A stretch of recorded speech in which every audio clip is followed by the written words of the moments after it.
La 10 202e séance du Conseil de sécurité est ouverte. L'ordre du jour provisoire de la présente séance est maintien de la paix et de la sécurité de l'Ukraine. L'ordre du jour est adopté. Conformément à l'article 37 du règlement intérieur provisoire du Conseil, j'invite les représentants de l'Estonie, de la Pologne et de l'Ukraine à participer à la présente séance. Il en est ainsi décidé.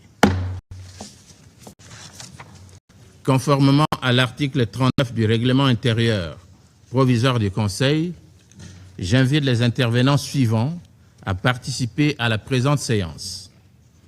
Madame Kayoko Goto, directrice pour l'Europe et l'Asie centrale du département des affaires politiques et de la consolidation de la paix et du département des opérations de paix, et M. Indrika Ratwate, sous-secrétaire général aux affaires humanitaires et coordonnateur adjoint des secours d'urgence par intérim. Il en est ainsi décidé. Conformément à l'article 39 du règlement intérieur provisoire du Conseil, j'invite également M. Quentin Weller, de la délégation de l'Union européenne auprès de l'Organisation des Nations Unies, à participer à la présente séance. Il en est ainsi décidé. Le Conseil de sécurité va maintenant aborder l'examen du point 2 de l'ordre du jour. Je donne à présent la parole à Madame Kayoko Goto.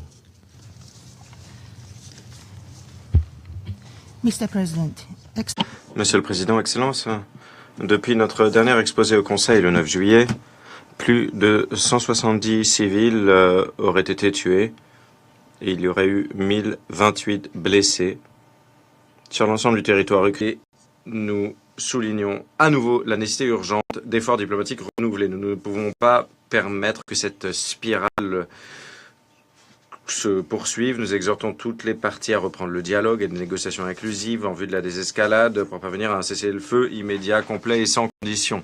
Il s'agirait là d'une étape nécessaire et cruciale pour une paix juste, pérenne et complète, conformément à la Charte des Nations Unies, au droit international et aux résolutions de l'ONU pertinentes. L'ONU continue d'être prête à mettre à disposition ses outils, son expertise pour appuyer tous les efforts véritables dans cet objectif. Merci. Pour son exposé, et je donne à présent la parole à M. Indrika Ratwate. Mr. President, Excellencies, Monsieur le Président, Excellences, depuis que le Conseil s'est réuni il y a 2 semaines et demie, des civils ont été tués et blessés, des logements ont été réduits à l'état de ruine, l'électricité et l'eau ont été coupées, des entrepôts de l'ONU et d'autres installations humanitaires ont été endommagées, l'aide destinée aux civils a été détruite et pourtant, au quotidien, les organisations humanitaires continuent de riposter dans toute l'Ukraine. Monsieur le Président, 4 ans et demi se sont écoulés depuis l'escalade des hostilités et les dangers auxquels font face les civils au quotidien et la manière dont les organisations humanitaires travaillent ont changé. Mais les obligations des parties au titre du droit international humanitaire restent inchangées et sans équivoque. Là où les parties mènent des opérations militaires, les civils, y compris les humanitaires, doivent être protégés. Les infrastructures civiles dont dépendent les civils doivent être épargnés. Les secours humanitaires doivent pouvoir être acheminés vers les civils dans le besoin. Les parties doivent honorer la finalité du droit international humanitaire qui concerne avant tout la protection. Monsieur le Président, nous continuerons de nous adapter parce que les civils ont besoin de nous. Nous remplacerons les stocks détruits. Nous continuerons de travailler avec les acteurs locaux et pour aider les civils. Mais nos déterminations ne doivent pas être confondues avec de l'acceptation. Les organisations humanitaires trouvent une manière de travailler parce que c'est leur travail, mais cela ne veut pas dire que ces conditions soient acceptables. Et cette détermination extraordinaire des civils ne doivent pas non plus être assimilés à une capacité illimitée de supporter des souffrances. Les organisations humanitaires continuent de faire tout ce qui est en leur pouvoir, mais ne peuvent pas compenser l'échec à honorer la dimension protection du droit international humanitaire. La responsabilité d'épargner les civils et de répondre à leurs besoins essentiels incombe aux parties au conflit. Les acteurs ayant de l'influence ont une responsabilité également. Le droit international humanitaire n'est pas facultatif. Merci. Son exposé. Je donne maintenant la parole aux membres du Conseil qui souhaitent faire une déclaration.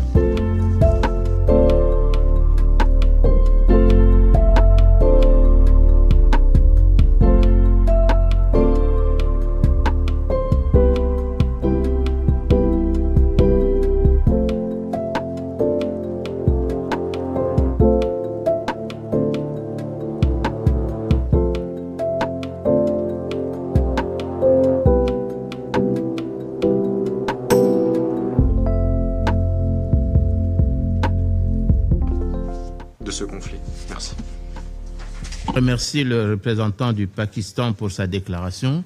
Je vais maintenant faire une déclaration en ma qualité de représentant de la République démocratique du Congo.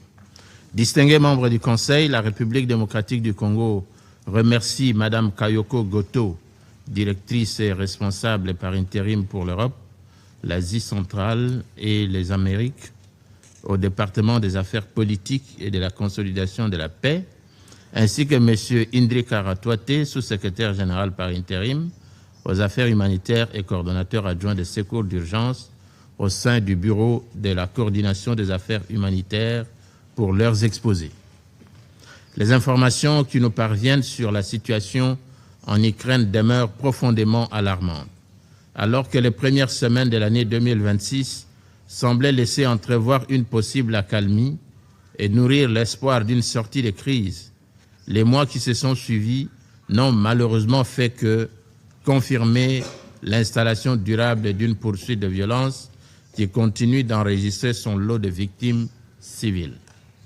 La République démocratique du Congo demeure vivement préoccupée par la poursuite et l'intensification des hostilités, malgré les appels répétés de ce Conseil à la désescalade et à la retenue.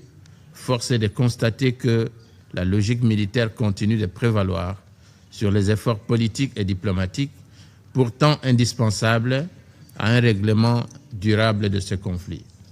Cette évolution ne fait qu'aggraver les conséquences humanitaires de la guerre et accroître les souffrances des populations civiles. Les informations portées à la connaissance du Conseil au cours de ces derniers jours, tout comme les développements évoqués par nos intervenants, rappellent une fois encore l'urgence de mettre fin aux souffrances des populations meurtries et exténuées par plus de 4 années de guerre. La République démocratique du Congo exprime sa profonde compassion à toutes les victimes civiles de ce conflit et réaffirme sa solidarité avec les populations affectées où qu'elles se trouvent. Nous saisissons également cette tribune pour rappeler que les populations civiles, au même titre que les infrastructures indispensables à leur survie, ne doivent jamais être prises pour cible et doivent pleinement être protégées conformément au droit international humanitaire. En effet, notre indignation ne peut être que plus vive lorsque les statistiques présentées par la mission de surveillance des droits de l'homme des Nations Unies en Ukraine font état d'une augmentation de 37% du nombre de victimes civiles au premier semestre 2026 par rapport à la même période en 2025. Ces chiffres illustrent avec force le coût humain grandissant du conflit et confirment que la poursuite de la logique militaire continue de frapper durement les populations civiles de part et d'autre de la frontière. Distingués membres du Conseil, réaffirmant son profond attachement aux buts et principes de la Charte des Nations Unies, ainsi qu'au respect du droit international et du droit international humanitaire, la République démocratique du Congo rappelle qu'il ne saurait y avoir de solution militaire à ce conflit. Chaque nouvelle offensive, quelle qu'en soit l'origine, prolonge le continuum de violence, accroît les souffrances humaines et éloigne davantage les perspectives d'une paix durable. Ma délégation renouvelle par conséquent son appel à la cessation des hostilités, à la protection effective des populations civiles, ainsi que des infrastructures indispensables à leur survie, et à l'instauration d'un cessez-le-feu susceptibles de créer les conditions favorables à un véritable processus politique. La République démocratique du Congo demeure consciente de la diversité des perceptions qui entourent les origines, l'évolution et les responsabilités liées à ces conflits, et rappelle toutefois que cette pluralité d'appréciation ne devrait jamais conduire à la paralysie diplomatique. En effet, ma délégation maintient qu'une paix véritable ne pourra être atteinte que si les préoccupations de toutes les parties sont entendues et examinées avec responsabilité, discernement et bonne foi, dans le strict respect de la Charte des Nations Unies et du droit international. À cet égard, ma délégation souhaite rappeler le débat de haut niveau organisé récemment par le Conseil sur le thème « Renforcement des mécanismes de règlement pacifique des différends » dans le prolongement de la résolution 2788. Ce débat a opportunément rappelé que la Charte des Nations Unies met à la disposition des États un ensemble d'instruments de diplomatie préventive et de règlement pacifique des différends, notamment la négociation, la médiation, la conciliation, l'arbitrage et le règlement judiciaire dont le plein recours demeure plus que jamais nécessaire. La République démocratique du Congo appelle ainsi les parties à reprendre sans délai un dialogue franc, sincère, inclusif et conduit de bonne foi avec l'appui des Nations Unies et de tous les acteurs susceptibles de contribuer de manière impartiale et constructive au rapprochement des positions. Ces efforts doivent viser l'avènement d'une paix juste, durable et mutuellement acceptable dans le respect de la souveraineté, de l'indépendance politique et de l'intégrité territoriale des États, conformément aux buts et principes de la Charte des Nations Unies. Le Conseil de sécurité ne peut se limiter à constater périodiquement la dégradation de la situation.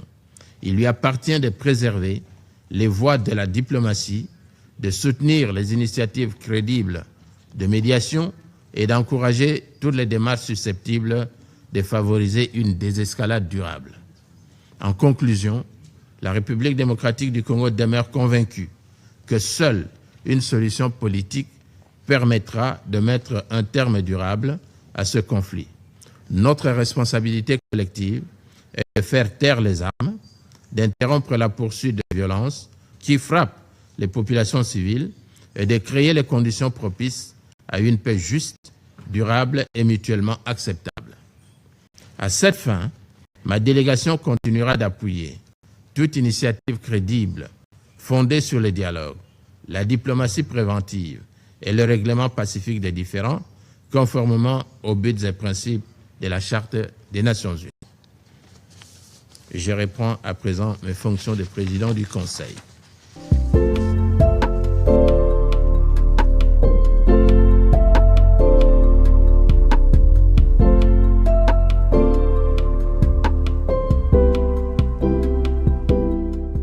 Nous appelons tous les États membres de l'ONU engagés en faveur de la paix, au droit international et de la Charte à renforcer ces efforts. Je vous remercie. Je remercie le représentant de la Pologne pour sa déclaration. Il n'y a plus d'oratrice ou d'orateur inscrits sur la liste. La séance est levée.